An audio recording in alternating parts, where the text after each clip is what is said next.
तो देखिए, last class में हम लोग केमिकल प्रॉपर्टीज देख रहे थे एसिड और बेस का। और एसिड और बेस में हम लोगों ने दो केमिकल प्रॉपर्टीज पढ़ लिया।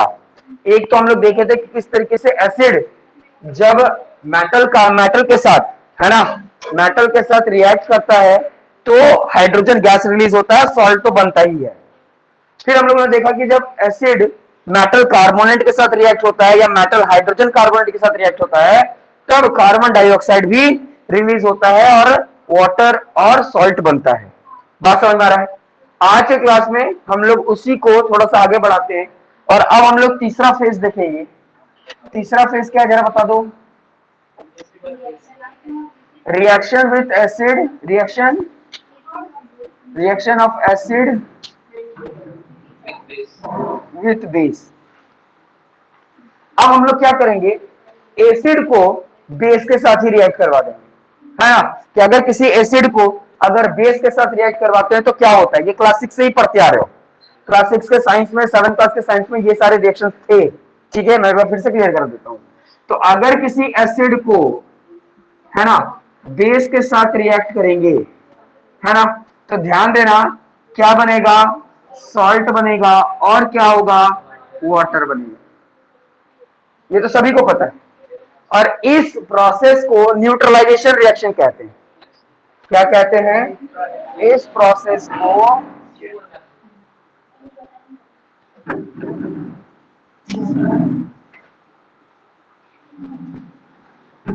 न्यूट्रलाइजेशन रिएक्शन कहते हैं, है ना। कि कभी भी कोई एसिड अगर बेस के साथ रिएक्ट होगा तो सॉल्ट बनेगा और वाटर, और इस तरह के रिएक्शन को न्यूट्रलाइज रिएक्शन कहते हैं।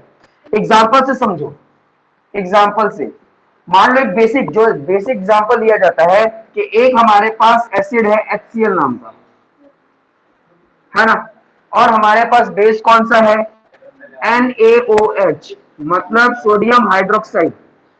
तो एक्वस सॉल्यूशन में ये लोग जाएगा तो ये क्या हो जाएगा, H+Cl नेगेटिव हो जाएगा, है ना। और ये जब जाएगा तो क्या हो जाएगा, Na पॉजिटिव OH नेगेटिव। तो इसका पॉजिटिव इसके नेगेटिव के साथ मिल जाएगा, हो जाएगा, तो क्या बन जाएगा, NaCl। NaCl एक तरह का सॉल्ट है, कॉमन सॉल्ट हम लोग जानते हैं। और ये लोग जो बच गए ये लोग आपस में मिल जाएंगे, यानी ये क्या बन जाएगा, वाटर। तो एक तरह से ये भी बोल सकते हैं, एक तरह से ये भी बोल सकते हैं कि अगर एसिड का हाइड्रोजन आयंस बेस के हाइड्रोक्साइड आयंस के साथ मिल जाएगा तो वो सॉल्ट और वाटर जो बन रहा है, सॉल्ट तो बनेगा ही बनेगा, साथ ही साथ वाटर रिलीज हो जाएगा। और इस तरह के रिएक्शन को हम लोग क्या कहेंगे, न्यूट्रलाइजेशन रिएक्शन। अच्छा, एक और बात ध्यान से समझना कि ये जो हमारे पास एसिड है वो हमारा कैसा एसिड है, स्ट्रॉन्ग एसिड है ना। और ये मेरे पास जो बेस है वो क्या है, स्ट्रॉन्ग बेस है। जब स्ट्रॉन्ग एसिड और स्ट्रॉन्ग बेस दो ताकत लोग अपने आपस में लड़ेंगे तो क्या कोई किसी की जीत या किसी की हार होगी, नहीं होगी। तो इसलिए जो सॉल्ट बनेगा वो क्या बनेगा, वो न्यूट्रल सॉल्ट बनेगा। कैसा सॉल्ट बनेगा, न्यूट्रल सॉल्ट। इस बात को ध्यान देना, है ना, न्यूट्रल सॉल्ट बनेगा। अच्छा, इसी के बाद को लोग देखते हैं कि अगर मेरे पास, ध्यान देना, अगर मेरे पास स्ट्रॉन्ग एसिड होता है, ध्यान देना, अगर मेरे पास स्ट्रॉन्ग एसिड होता और उसको मैं रिएक्ट करवा देता वीक बेस के साथ, तो ऑब्वियस सी बात है कि एसिड और बेस रिएक्ट करेंगे तो क्या बनेगा, सॉल्ट प्लस वाटर। लेकिन यहां पर एसिड कैसा है, स्ट्रॉन्ग एसिड है, स्ट्रॉन्ग, और बेस है वीक। तो स्ट्रॉन्ग का मतलब ये ताकतवर है और ये कमजोर है, तो ऑब्वियस सी बात है जो सॉल्ट बनेगा वो एसिडिक सॉल्ट बनेगा। वो कैसा सॉल्ट बनेगा, एसिडिक, क्योंकि स्ट्रॉन्ग जीत जाएगा ना, स्ट्रॉन्ग जीत जाएगा तो स्ट्रॉन्ग सॉल्ट बनेगा। बात समझ में आ रहा है? यानी स्ट्रॉन्ग कौन है, एसिड, तो जो सॉल्ट बनेगा वो थोड़ा एसिडिक होगा। उसका नेचर कैसा दिखेगा, एसिडिक का। अच्छा, इसी को वाइस वर्सा करते हैं, इसी को उल्टा करते हैं। अगर मान लो कि मेरे पास वीक एसिड हो और मेरे पास स्ट्रॉन्ग बेस हो तो ऑब्वियस सी बात है एसिड और बेस मिलकर के क्या बनाएंगे, सॉल्ट और वाटर। लेकिन इस केस में मेरे पास स्ट्रॉन्ग कौन है, बेस है, इसलिए जो मेरा सॉल्ट बनेगा ना वो क्या बनेगा, बेसिक सॉल्ट, है ना। वो मेरा सॉल्ट जो बनेगा वो क्या होगा, बेसिक सॉल्ट। और इसमें जो सॉल्ट बनेगा वो बेसिक सॉल्ट होने के कारण बेस का जितनी भी प्रॉपर्टी होती है वो दिखेगी। बात समझ में आ रहा है कि नहीं? तो न्यूट्रलाइजेशन रिएक्शन में एक बात याद रखना कि कभी भी एसिड और बेस आपस में रिएक्ट करेगा तो सॉल्ट और वाटर बनेगा, लेकिन डिपेंड करता है कि अगर मेरे पास दोनों एसिड स्ट्रॉन्ग है तो न्यूट्रल हो जाएगा। अच्छा, कुछ बच्चे के मन में क्वेश्चन उठेगा सर कि अगर मेरे पास वीक एसिड और वीक बेस हो जाए तो ऑब्वियस सी बात है, तब क्या बनेगा? Neutral salt. बात समझ में आ रहा है? तब भी मेरे पास जो सॉल्ट बनेगा वो क्या बनेगा? न्यूट्रल सॉल्ट बनेगा। ये जो वाटर निकला, हाँ डायरेक्ट नहीं पी सकते, कोई भी वाटर तो हम लोग डायरेक्ट नहीं पी सकते। अगर जमीन के नीचे से पानी निकल रहा है, मजबूरी है लोग पी रहे हैं, लेकिन उसमें आयंस की मात्रा है, मिनरल्स है उसमें। क्या देखो, पहाड़ वाला पानी इंसान तो फिर भी मजबूर है पीने के लिए, लेकिन अगर देखा जाए तो पूरी तरीके से वो प्योर वाटर नहीं है, उसमें कुछ ना कुछ मिनरल्स है ही। बात समझ में आया? इसलिए वाटर को ट्रीट करना पड़ता है कभी भी पीने से पहले। कोई भी चीज ज्यादा अच्छा नहीं है ना। हम लोग के पास जो मिनरल मिल रहा है आयरन है उसमें, और बहुत ज्यादा मात्रा में, इतना ज्यादा मात्रा में आयरन है कि दांत पीला कर सकता है, दांत को गला सकता है। बात समझ में आ रहा है? तो ये वाला बात समझ में आया कि नहीं? न्यूट्रलाइजेशन, हाँ बोलिए। एसिडिटी, हाँ तो हम ले सकते हैं। तो देखो, वो जो सॉल्ट हम लोग जो बेसिक सॉल्ट लेते हैं, ये जनरल जो हम लोग जो सॉल्ट लेते हैं वो कॉमन सॉल्ट है। जो हम लोग एंटा एसिड यूज करते हैं ना, एंटा एसिड वो एक तरह का बेस है, वो हमारे बॉडी में, क्योंकि हम लोग की एसिडिटी बढ़ गई और हम लोग इनो, इनो का नाम सुने होंगे, तो जो इनो होता है वो एक तरह का बेस होता है। वो जैसे बेस हम लोग लेते हैं तो क्या होता है, एसिड और बेस आपस में मिल करके क्या हो जाता है? न्यूट्रल हो जाता है। जो सॉल्ट बना हमारे बॉडी में वो क्या हो जाता है? न्यूट्रल सॉल्ट हो जाता है ना। वो हमारे बॉडी को हार्म नहीं करता। बात समझ में आया? और जो हम लोग जो कॉमन सॉल्ट खाते हैं ना, उसमें आयोडीन होता है। कहीं मात्रा में आयोडीन फायदेमंद है और कहीं खराब भी है। कोई भी चीज एक पैमाने पर ले रहे हो तो वो अच्छा भी है, और उसी की जगह पर दूसरा चीज खराब भी है। अब मैं क्या बोलूं, हर चीज जितना भी देख लो तुम अपने आसपास, हर चीज की कुछ अच्छाइयां हैं तो बुराइयां भी है। हर चीज का तुम देख लो। बात समझ में आ रहा है? चलिए पढ़ लीजिए जल्दी से, 1 मिनट का टाइम दे देता हूं, जल्दी से पढ़ लीजिए। साहब तुमको समझ में आया? हाँ सर। ठीक है। प्रत्याशा तुम्हें समझ में आया? हाँ सर। नफीसा तुम्हें समझ में आया? Yes sir. ठीक है।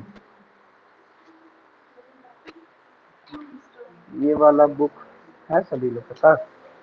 तुम लोग इस बुक से पढ़ रहे हो? उधर पीछे बुक है ना ये वाला? ठीक है, शेयर कर लो ये।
ये न्यूट्रलाइज उसी को बोलते हैं, न्यूट्रली। हाँ, न्यूट्रलाइज को ही बोलते हैं न्यूट्रली।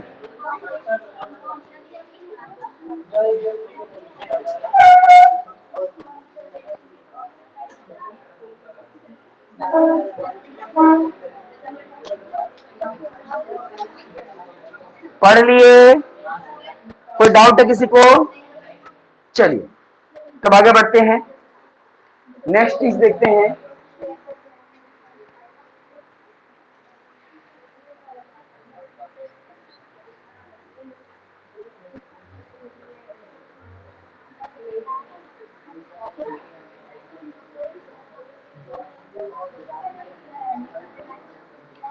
शाहजान लाइव चला गया। चलिए नेक्स्ट देखिए क्या है, reaction of acid with metal oxide.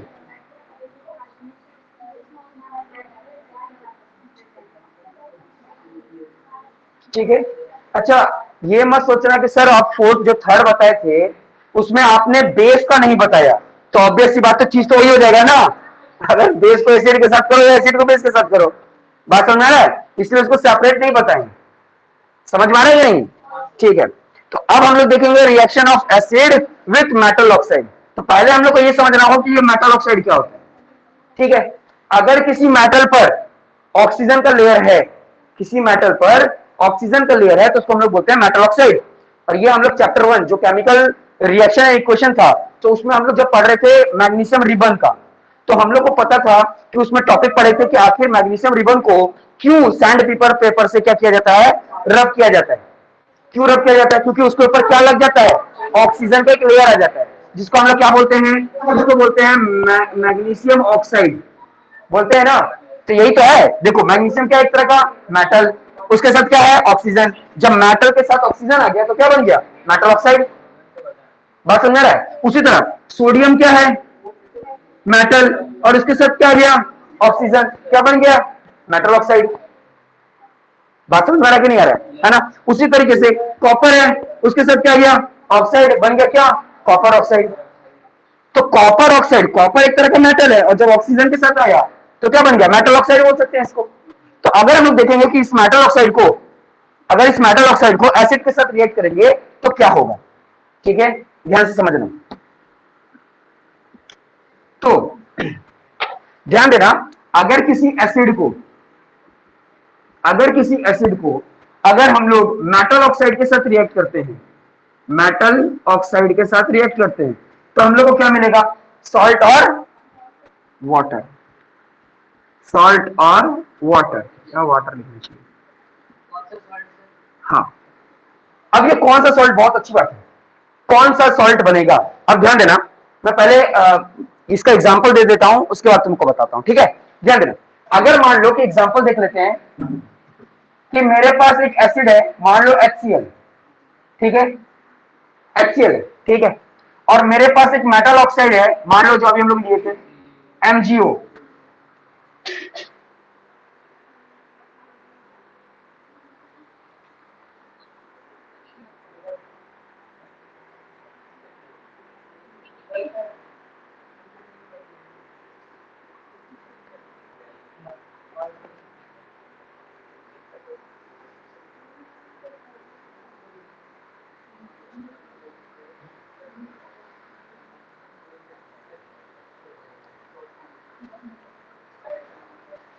मेरा आवाज आ रहा है सैफ, नफीसा? यस सर, आवाज आ रहा है। ठीक है, अभी आवाज आ रहा था क्या, अभी जस्ट थोड़ा पहले? No sir. अच्छा, नो सर। ठीक है, तो ध्यान देना, ठीक है, तो किसी एसिड को अगर मेटल ऑक्साइड के साथ रिएक्ट करेंगे तो क्या बनेगा, सॉल्ट और वाटर बनेगा, ये तो सबको पता है। ठीक है, तो हम लोगों ने कौन सा एसिड ले लिया है, HCl, स्ट्रॉन्ग एसिड है। अब हम लोग क्या लिए, मेटल ऑक्साइड MgO, मतलब मैग्नीशियम ऑक्साइड। जब इसको हम लोग रिएक्ट किए, है ना, तो इसका देखते हैं क्या होगा, जब डिसोसिएट होगा तो कुछ इस तरीके से होगा, और ये डिसोसिएट कैसे होगा, ये कुछ इस तरीके से डिसोसिएट होगा। बात समझ में आ रहा है? तो ये क्या होगा, बैलेंस नहीं कर रहे हैं। ठीक है, बैलेंस करना जानते हो ना तुम लोग, तो ऑब्वियस बात है कि ये पॉजिटिव इस नेगेटिव के साथ क्या हो जाएगा, कंबाइन हो जाएगा, और जो रेस्ट बचा वो आपस में कनेक्ट हो जाएगा। तो यहां पर क्या बन जाएगा, MgCl2 प्लस H2O। बात समझ में आ रहा है? मैं बार बार बता रहा हूं, बैलेंस नहीं कर रहा हूं, बैलेंस कर लेना। बात समझ में आ रहा है? तो क्या बन गया, बन गया मैग्नीशियम क्लोराइड। क्या बन गया, मैग्नीशियम क्लोराइड, और वाटर मिल गया। ठीक है, अब रिएक्शन तो समझ में आ गया कि अगर किसी एसिड को मेटल ऑक्साइड के साथ रिएक्ट करते हैं तो सॉल्ट और वाटर बनता है।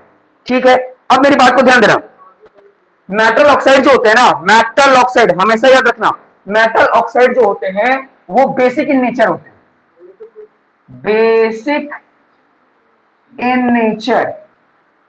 ठीक है, अगर वो बेसिक इन नेचर होते हैं, बताओ सॉल्ट कैसा बनेगा, बेसिक सॉल्ट। ध्यान देना, यहां पर बेसिक इन नेचर है यानी बेस है ना, ये क्या है basic in nature, metal oxide क्या है बेसिक इन नेचर, और ये क्या है एसिड। जब एसिड और बेस आपस में मिलेगा तो कौन सा रिएक्शन, न्यूट्रलाइजेशन रिएक्शन। कौन सा रिएक्शन, न्यूट्रलाइजेशन रिएक्शन, मतलब रिएक्शन न्यूट्रलाइजेशन होगा। लेकिन अब डिपेंड करता है कि कौन स्ट्रॉन्ग और कौन वीक, कौन स्ट्रॉन्ग और कौन वीक। तो ऑब्वियस सी बात है ये स्ट्रॉन्ग एसिड है, ये एक स्ट्रॉन्ग एसिड है ना, लेकिन ये वीक बेस है। बात समझ में आ रहा है। तो जो सॉल्ट बनेगा वो कैसा बनेगा, एसिडिक बनेगा है ना। और अगर मैग्नीशियम ऑक्साइड स्ट्रॉन्ग एसिड के ग्रुप में आएगा, स्ट्रॉन्ग बेस के ग्रुप में आएगा, तो हमारे पास जो सॉल्ट बनेगा वो क्या बनेगा, न्यूट्रल सॉल्ट होगा, क्योंकि स्ट्रॉन्ग एसिड और स्ट्रॉन्ग बेस हो गया ना। थोड़ा लॉजिक लगाओ। बात समझ में आ रहा है कि नहीं आ रहा है, बात समझ में आ रहा है ना, बात समझ में आया कि नहीं आया। तो इस तरीके से हम लोग को समझना है। तो अगर हम लोग एसिड को रिएक्ट करते हैं मेटल ऑक्साइड के साथ तो क्या बनता है, सॉल्ट और वाटर। बात समझ में आ रहा है। ये भी एक तरह का दिखा रहा है हम लोगों को क्या, न्यूट्रलाइजेशन रिएक्शन ही दिखा रहा है। बात समझ में आया कि नहीं, डाउट है किसी को, है ना, ठीक है। अब हम लोग नेक्स्ट देखते हैं कि अगर हम लोग नन मेटल को रिएक्ट करवाते हैं, ठीक है, नन मेटल नहीं, पहले बेस को करते हैं। तो रिएक्शन विथ बेस, बेस अगर हम लोग बेस को मेटल ऑक्साइड के साथ रिएक्ट करवाएंगे, मेटल ऑक्साइड के साथ, ठीक है। तो अगर किसी बेस को, है ना, अगर किसी बेस को मेटल ऑक्साइड के साथ रिएक्ट करेंगे तो क्या होगा, रिएक्शन हो पाएगा क्या, रिएक्शन हो ही नहीं पाएगा, क्योंकि ये खुद क्या है, बेस है। बेस को बेस के साथ कैसे रिएक्ट करेंगे, बात समझ में आ रहा है कि नहीं आ रहा है। तो ये क्या हो जाएगा, नो रिएक्शन। क्लियर है, बात समझ में आ रहा है ना। तो अगर बेस को हम लोग मेटल ऑक्साइड के साथ रिएक्ट करेंगे, क्योंकि मेटल ऑक्साइड खुद में एक बेसिक सॉल्ट होता है, ठीक है, तो अगर उसके साथ आपस में रिएक्ट करते हैं तो रिएक्शन नहीं होगा। क्लियर है, डाउट है, चलिए लास्ट रिएक्शंस देख लेते हैं हम लोग। प्रत्याशा समझ में आया,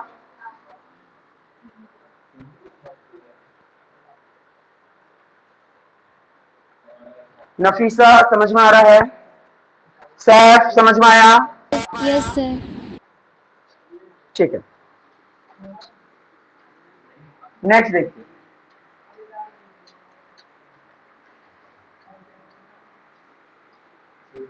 अब हम लोग फिफ्थ वाला देखते हैं।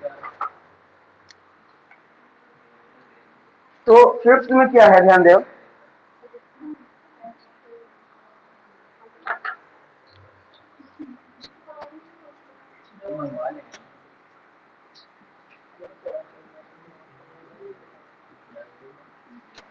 ठीक है। अब हम लोग क्या देखेंगे, एसिड, एसिड को रिएक्ट करवाएंगे किससे, नॉन मेटेलिक ऑक्साइड के साथ, ठीक है। तो अगर ध्यान देना, कोई एसिड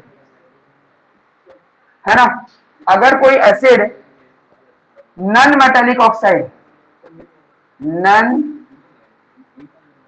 मेटेलिक ऑक्साइड के साथ रिएक्ट होगा तो क्या रिएक्शन कुछ दिखेगा, क्योंकि ध्यान देना मेटेलिक में क्या था, ध्यान देना मेटेलिक में हम लोग क्या देखे थे कि मेटेलिक ऑक्साइड क्या होता है, बेस होता है। तो नॉन मेटेलिक ऑक्साइड क्या होगा, एसिडिक। तो अगर ये एसिडिक इन नेचर है, एसिडिक इन नेचर, तो इसमें रिएक्शन नहीं होगा, नो रिएक्शन टेक प्लेस, इनमें किसी तरह का रिएक्शन नहीं हो पाएगा। लेकिन अगर मैं किसी बेस को, अगर मैं किसी बेस को नॉन मेटेलिक ऑक्साइड के साथ रिएक्ट करवाऊं, नॉन मेटेलिक ऑक्साइड के साथ, तब क्या बनेगा, तब बनेगा सॉल्ट प्लस वाटर। क्यों, क्योंकि यहां पर ये बेस है और ये एसिड है, तो ये जो रिएक्शन होगा न्यूट्रलाइजेशन रिएक्शन ही होगा, है ना। एग्जांपल के रूप में देखते हैं, एक बेस ले लेते हैं NaOH, है ना, non metallic oxide, non metal. तो देखो कार्बन एक नॉन मेटल है, कार्बन क्या है, नन मेटल है ना। अगर उसके साथ हम लोग किसका ऑक्सीजन लगा दें, कार्बन डाइऑक्साइड, तो कार्बन डाइऑक्साइड क्या है, एक तरह का नन मेटेलिक ऑक्साइड ही तो है। नन मेटल के साथ क्या चीज का ऑक्सीजन के लेयर है ना। तो ये देखो कार्बन क्या आता है, नन मेटल के ग्रुप में आता है ना। सिलिकॉन जो है, ठीक है, नाइट्रोजन है ना, ये सब किसमें आते हैं, नन मेटल्स में आते हैं। बात समझ में आ रहा है कि नहीं आ रहा है, नोबल गैस किसमें नहीं लेते हैं, बात समझ में आ रहा है ना। तो नन मेटल को जो ऑक्सीजन के साथ रिएक्ट करते हैं तो क्या बोलता है, नन मेटल। और नन मेटल को अगर इसके साथ रिएक्ट करें, है ना, तो क्या बनेगा। सर हाँ बोलो मेरी कॉल आ रही बोलो। है, फिर से बताइए ना। देखो यहां पर हम क्या बताएं, यहां पर ये बताएंगे कि अगर किसी बेस को नन मेटेलिक ऑक्साइड के साथ रिएक्ट करेंगे, अगर किसी बेस को नन मेटेलिक ऑक्साइड के साथ रिएक्ट करेंगे तो क्या बनेगा, सॉल्ट और वाटर। बात समझ में आ रहा है। Yes sir. समझ में आ गया ना। हाँ तो ध्यान देना, तो अगर एक बेस ले लेते हैं हम लोग क्या, NaOH, है ना, और इसमें हम लोग रिएक्ट करवाते हैं किसके साथ, कार्बन डाइऑक्साइड के साथ, ठीक है। हम लोग कार्बन डाइऑक्साइड के साथ भी करवा सकते हैं, या और भी जो भी हमारे पास नॉन मेटल है उसके साथ भी रिएक्ट कर सकते हैं। तो इसमें क्या होगा, इसमें डिसोसिएशन वाला बात नहीं होगा, है ना। इसमें क्या होगा, वाटर रिलीज हो गया, वाटर हो गया, यानी यहां पर क्या बनेगा, Na2CO3। बात समझ में आ रहा है, क्या बन जाएगा, सोडियम कार्बोनेट। बात समझ में आ रहा है, बैलेंस करोगे तो क्या बोल रहे, देखो ध्यान देना, सोडियम कार्बोनेट रिलीज बनेगा और साथ ही साथ क्या रिलीज होगा, वाटर। बात समझ आया। मैं बार बार बता रहा हूं, एसिड के साथ जब भी आप रिएक्शन करते हो तब तो वहां डिसोसिएशन पता चल जाता है कि हाँ एक पॉजिटिव आयंस नेगेटिव आयंस के साथ क्या हो गया, ज्वाइन हो गया। लेकिन बेस के केस में ऐसा नहीं होता डायरेक्ट। बात समझ में आ रहा है, एक न्यूट्रल सॉल्ट बनता है, उसके बाद उस पर रिएक्शन किया जाता है। बात समझ में आ रहा है कि नहीं आ रहा है, बस हाँ। कार्बन मोनोऑक्साइड होता है तो तब भी बनता, लेकिन वही ये बैलेंस करना पड़ता है। होता क्यों नहीं होता, ये सॉल्ट पे, ये सॉल्ट कहाँ यूज होता है पता है, ये सॉल्ट डिटर्जेंट में यूज होता है। अब बताओ यूजफुल है कि हार्मफुल है, बात समझ में आ रहा है। तो ये सॉल्ट हम लोग को मिला, बात समझ में आ रहा है। तो ये जो सॉल्ट बनेगा वो क्या होता है, बेसिक सॉल्ट होता है। ये जो सॉल्ट होता है वो क्या होता है, बेसिक सॉल्ट। समझ में आ रहा है कि नहीं आ रहा है, समझ में आ रहा है सभी को। चलिए पढ़ लीजिए।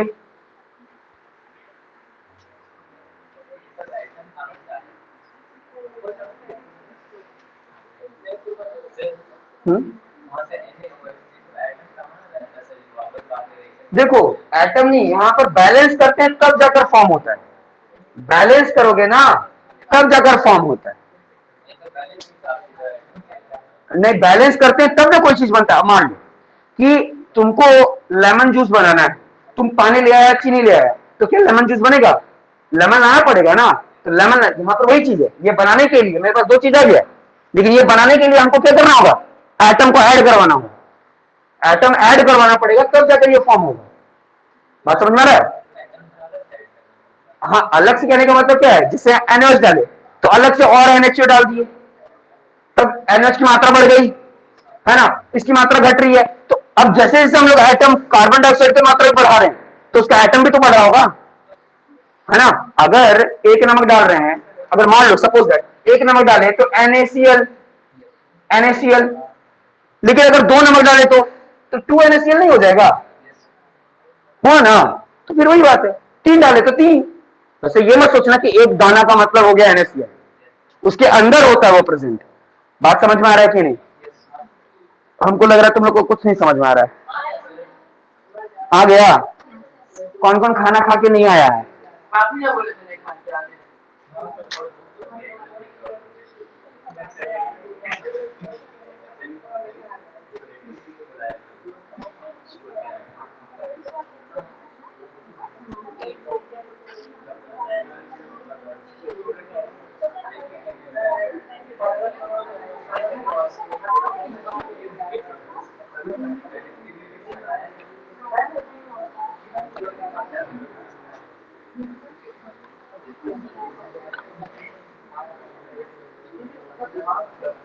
जी कैल्शियम हाइड्रोक्साइड का एग्जांपल लेकर बताया है।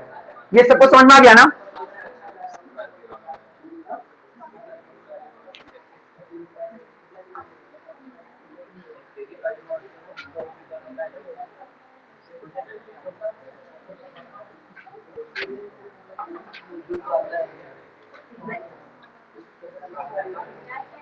तो देखो एक बुक में जो एग्जांपल देकर बताया उसको ही बता देता हूं कि वो बेस किसको लिया है, वो लिया है कैल्शियम हाइड्रोक्साइड को, है ना। और उसको किसके साथ रिएक्ट करवाया है, उसको रिएक्ट करवाया है नॉन मेटल ऑक्साइड जो कि CO2 है ना। तो जब ये लोग आपस रिएक्ट हुए तो क्या बन गया, कैल्शियम कार्बोनेट, और क्या निकल गया, वाटर। ठीक है, ये भी क्या है, ये भी सॉल्ट है। ठीक है, वो भी एक तरह का सॉल्ट है। तो इससे क्या पता चला कि हम लोग अलग अलग एसिड्स और बेस को अलग अलग केमिकल के साथ क्या करवाते हैं, रिएक्ट करते हैं, है ना, और देखते हैं कि उसका प्रोडक्ट क्या आ रहा है। यहां पर किसी को डाउट है? कोई डाउट नहीं है। रिएक्शन में बस तुम लोग को यही याद रखना है कि कब किसके साथ रिएक्ट करने पर क्या प्रोड्यूस होता है। बात समझ में आ रहा है? इसको रखना ध्यान में, बहुत इंपॉर्टेंट है। चलो, एनसीईआरटी का एक बहुत ही इंपॉर्टेंट एक्टिविटी है जो बहुत बार पूछा गया है, मैं इसलिए उसको बता देता हूं। 2.6 एक्टिविटी 2.6 एक्टिविटी 2.6, ठीक है। टॉपिक है आप लोगों का how do acids and base react with each other, page number 21, page number 21। ठीक है, इस एक्टिविटी को ध्यान से समझो। ठीक है, इस एक्टिविटी में है क्या, ध्यान देना। हम लोग ये जानते हैं कि एसिड को बेस के साथ रिएक्ट करते हैं तो वाटर बनता है, सॉल्ट बनता है ना। तो इस एक्टिविटी में हुआ क्या है, ध्यान देना। क्या बोल रहा है, take about 2 ml of dilute NaOH। क्या किया गया है, एक टेस्ट ट्यूब लिया गया और टेस्ट ट्यूब में क्या किया गया, 2 ml डाल दिया गया NaOH का। ठीक है सलीम, NaOH क्या है, एसिड या बेस? बेस है। ठीक है, क्योंकि ये क्या बनाता है, हाइड्रोक्साइड आयंस बनाता है। ठीक है, तो उस टेस्ट ट्यूब में हम लोगों ने डाइल्यूट बेस डाल दिया।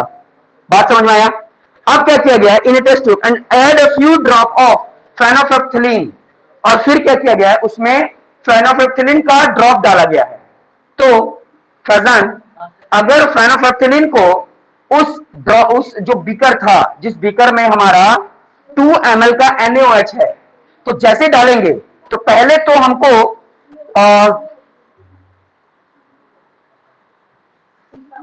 सिफा तुम हमको ये बताओ कि फेनोल्फथलीन का कलर क्या होता है? कलरलेस होता है। लेकिन बेस में डालेंगे तो उसका कलर क्या हो जाएगा, पिंक हो जाएगा। यानी हमको पता चल गया कि फेनोल्फथलीन जब बेस में जाता है तो वो कौन सा कलर में हो जाता है, पिंक कलर का हो जाता है। बात समझ में आया?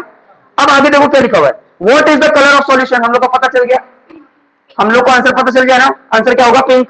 ठीक है, पूछ रहा है add dilute hydrochloric acid solution in the above solution drop by drop. अब क्या कर रहे हैं, उसी सॉल्यूशन में हम लोग बूंद बूंद क्या डाल रहे हैं, एसिड डाल रहे हैं, है ना। बूंद बूंद क्या डाल रहे हैं, एसिड डाल रहे हैं। ठीक है, तो जैसे जैसे बूंद उसमें डालते जाएंगे, है ना, जैसे जैसे उसमें बूंद डालते चले जाएंगे, क्या होगा कि वो जो एसिड है, वो जो बेस है, वो किसमें कन्वर्ट होने लगेगा, मतलब उसका कलर लेस होने लगेगा। क्योंकि हम लोग जानते हैं कि जो फेनोल्फथलीन होता है वो एसिड में जाकर नो चेंज, किसी तरह का रिएक्शन नहीं होता, वो कलरलेस ही रह जाता है। बात समझ में रहा है? तो जब हम लोग बेस में डाले थे, ध्यान देना, जो मेरे पास, ध्यान दो कि ये क्या था, ये मेरे पास टेस्ट ट्यूब था, इसमें मैंने पहले बेस डाला, बेस, ठीक है, NaOH। फिर मैंने क्या किया, 2 ड्रॉप डाल दिया इसमें, क्या पहले डाला था उसमें फेनोल्फथलीन, जैसे फेनोल्फथलीन डाला तो इसका कलर क्या हो गया, पिंक हो गया। पिंक होने के बाद मैं अलग से क्या किया, मैं इसमें एसिड डाल रहा हूं, एसिड डालते जा रहा हूं, एसिड डालते जा रहा हूं। तो एसिड डालने के कारण क्या हुआ, एसिड डालने के कारण ये हुआ कि एसिड की मात्रा ज्यादा हो गई, तो जिसके कारण क्या हुआ कि जो फेनोल्फथलीन का कलर जो पिंक था वो फिर टर्न हो गया किसमें, कलरलेस में। बात समझ में आ गया? और ये जो रिएक्शन था उसके साथ क्या रिलीज हुआ? न्यूट्रल सॉल्ट और वाटर। बात समझ में आ रहा है कि नहीं? है ना? अच्छा, फिर मैं इसमें बेस डालने लगूंगा तो क्या होगा? फिर पिंक कलर हो जाएगा। बात समझ में आ रहा है कि नहीं? ये एक्टिविटी बहुत इंपॉर्टेंट था।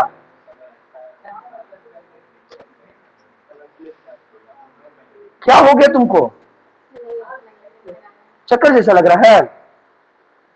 जैसे सर आप बोले थे खाना खा के नहीं आ रहे, खाने के लिए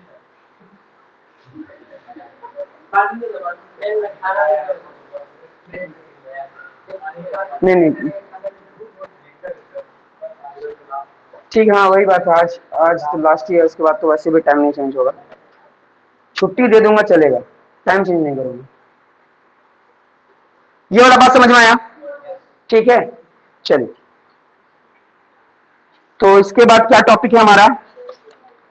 जल्दी से पढ़ लो, देख लो, कोई डाउट है तो पूछ लो, पढ़ लो। अभी भी चक्कर जैसा लग रहा है क्या? छुट्टी कर दें? हाँ, तो जाओगी किसके साथ जाओगी? अकेले तो नहीं जा पाओ, तीनों जाओगे साथ में?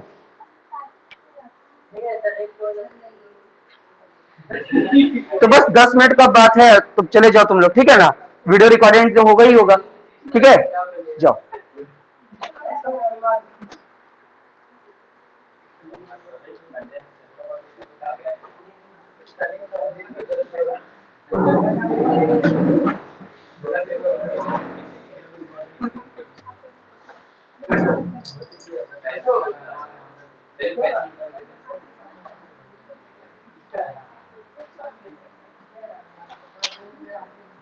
जाओ जाओ, पढ़ो।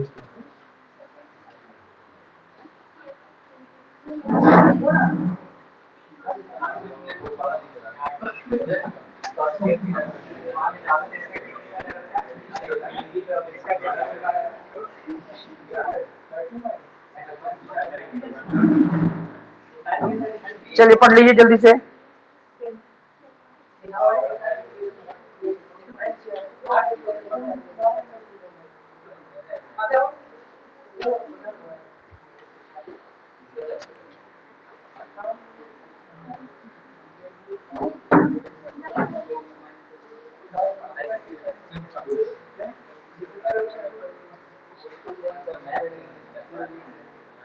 देखो उसके बाद ना वही वाला चीज दिया है, स्ट्रॉन्ग बेस, है ना, डाइल्यूट एसिड, ये सारे के बारे में मैंने बता दिया है।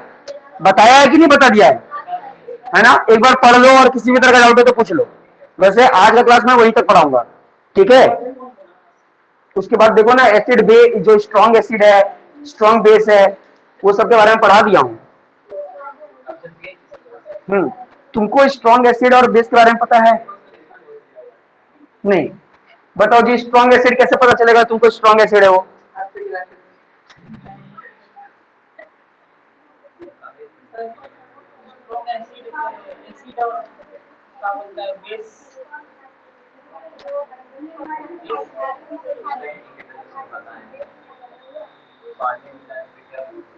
तुम बताओ कैसे तुमको पता चलेगा कि हाँ ये एसिड स्ट्रॉन्ग है और ये एसिड वीक है? किसी सॉल्यूशन में अगर ज्यादा हाइड्रोजन आयन निकलता है तो वो स्ट्रॉन्ग एसिड होगा। वेरी गुड, यही है इसका आंसर।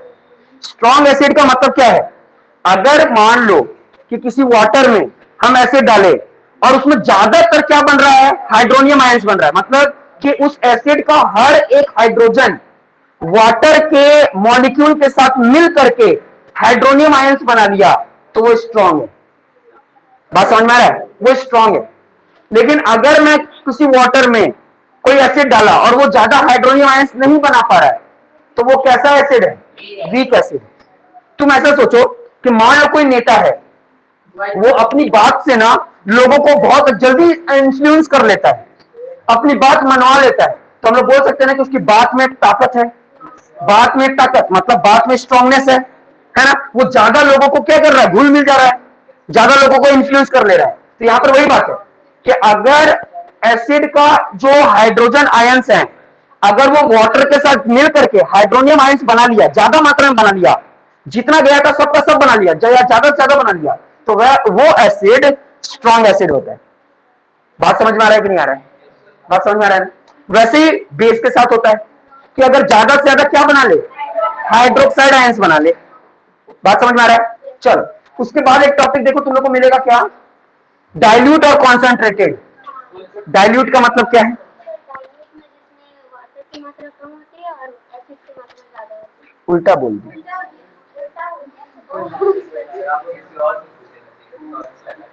समझ में आ रहा है?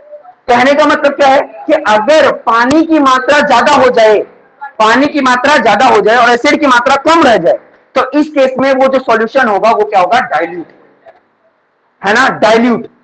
और कॉन्सेंट्रेटेड का मतलब क्या हुआ, जब एसिड की मात्रा ज्यादा है और पानी की मात्रा कम। बात समझ में आ रहा है?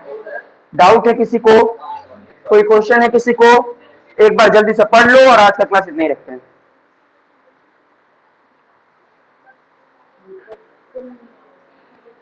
सैफ, नफीसा, कोई डाउट है तो पूछ लो। No sir. ठीक है,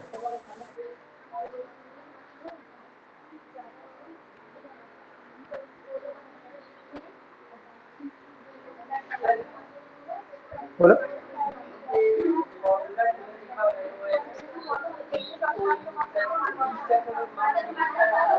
क्या NaOH लिखा हुआ उस पर?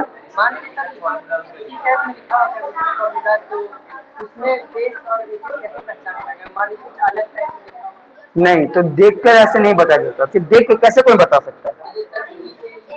एक बात याद रखना, जनरली जनरली जो एसिड होगा ना, एसिड में H आगे लगता है, आगे तरफ में H रहता है, जनरली, सब में नहीं बोल सकते। ज्यादातर जितने भी एसिड होते हैं ना, जैसे देखो H2SO4, HNO3, HCl, ये सब देखो क्या है, सब में H पहले लग रहा है ना।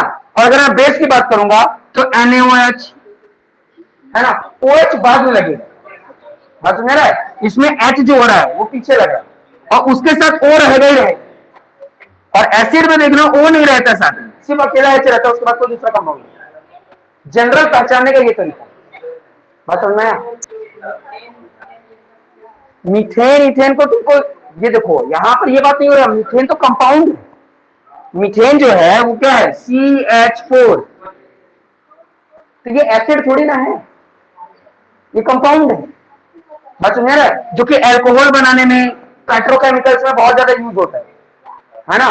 चैप्टर 4 पढ़ाऊंगा ना, कार्बन एंड इट्स कंपाउंड, तो एकदम डाउट क्लियर होने लगेगा कि जब मैं इसका स्ट्रक्चर बनाऊंगा, है ना, इसका स्ट्रक्चर, ये रहा इसका स्ट्रक्चर, ये है स्ट्रक्चर, ये इसका कंडेंस फॉर्मूला होगा। समझ रहा है? तो ये 4 चैप्टर पढ़ाऊंगा ना, कार्बन एंड कंपाउंड, बहुत इंपॉर्टेंट चैप्टर होगा, उसमें सब डाउट क्लियर हो जाएगा। बात समझ में आया? और किसी को कोई डाउट है? किसी को और कोई डाउट नहीं है? ठीक है, फिर आज का क्लास इतना ही रखते हैं। तुम मोबाइल यूज करती हो? हाँ, तुम अपना हमको नंबर या मेरा नंबर लिख लो, तुम अपना नाम मेरे को व्हाट्सएप कर देना, हम तुमको लिंक भेज देंगे इसका, ठीक है? इसके बारे में तुमको पता है? तुम किसके साथ जाती हो अभी? अकेले जाती हो? इन लोग के साथ नहीं जाती हो? हाँ, तो बता देना इनको, ठीक है? इसको बता देना कैसे लिंक मिलेगा, तो फिर तुम वीडियोस देख पाओगे, जितना भी रिकॉर्डेड है पीछे का वो सारा देख पाओगे, ठीक है? तुम देख पाती हो रिकॉर्डेड वीडियो? देख लेती हो? ठीक है, हाँ। तुम हमको भेजा ही नहीं अपना नंबर, तुम किसका नंबर हमको भेजा था? किसी को तो भेजे था, किसी को भेजा था ना, तो जिसका हम भेजा था हम तो रेडी कर दिए थे, फिर से हमको भेज लो। तुम देखती हो जी? वीडियो देख पा रही हो तुम? मानते हैं कि थोड़ा नेट अभी ज्यादा जा रहा है, मैं कोशिश कर रहा हूं ना कि ये जितने भी वीडियोस है ना सबको यूट्यूब में ट्रांसफर करने का, लेकिन मुद्दा की बात ये है ना कि मैं यूट्यूब में जनरल नहीं डाल सकता, क्योंकि जनरल डाल दूंगा ना तो जो मेरी कम्युनिटी वाले लोग नहीं होंगे वो लोग भी इसको एक्सेस कर पाएंगे, है ना, जो कि अभी मैं नहीं चाहता कि मेरे वीडियोस को कोई भी दूसरा और कोई देखे। बात समझ, बात अलग है, मेरे को फायदा होगा अगर मैं पब्लिक कर दूंगा, मोनेटाइज कर दूंगा तो मेरे ही पैसा बनेगा, लेकिन मेरे को पैसा कभी नहीं चाहिए, मेरे को भी नहीं लेना। बात समझ में आ रहा है? तो बस यही कारण है। मैं लेकिन तुम लोगों को मैं ये देख रहा हूँ कि नेट बहुत ज्यादा जा रहा है ना, कंप्लेन करने पे भी कुछ अभी रिस्पांस तो आया नहीं उन लोगों का, तो मैं इसी को चेंज कर दे रहा हूँ डायरेक्ट, है ना। सारे वीडियोस को मैं कन्वर्ट कर लूंगा और यूट्यूब में, ठीक है, ताकि तुम लोग को फायदा हो जाए। भेज दिए तुम? ठीक है, हम ऐड कर लेंगे। तुम भी हमको भेज देना, इन लोग से पूछ लेना कैसे भेजते हैं, तो तुमको भी ऐड कर देंगे और उसके वीडियोस तुम देख लेना, ठीक है। और जो भी डाउट होगा नेक्स्ट क्लास में पूछ लेना। कल एसएसटी क्लास होगा कितने बजे? 7 बजे। अगर आपको एसएसटी क्लास करना है आप आइए, नहीं करना है आपकी मर्जी है, ठीक है। कल ही तो संडे बाबू, मंडे, अच्छा मंडे को, मंडे का टाइमिंग है, टाइम चेंज मत करो। मंडे का टाइमिंग 4 बजे, 4:15 में, है ना। नहीं फिर एक दिन के लिए फिर क्या चेंज करना, फिर मुझे लिखित देना पड़ेगा। नहीं नहीं, टाइप रहने दो ना, वही टाइमिंग रहने दो, क्या दिक्कत है? तुम लोग को टेंशन है क्या? रिकॉर्डेड वीडियोस है ना, वो देख लेना।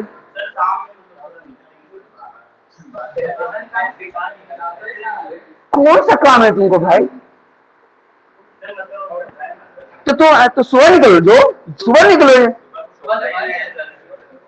सुबह बंद रहता है और शाम को खुला रहता है। लेकिन हम कितना टाइम लेंगे तुम लोग से? ज्यादा ज्यादा 5 बजे तक, 1 घंटा तो लेंगे। 1 घंटा में क्या हो जाएगा? थोड़ा देखो, ठीक है, फिर मिलते हैं हम लोग नेक्स्ट क्लास में। ओके।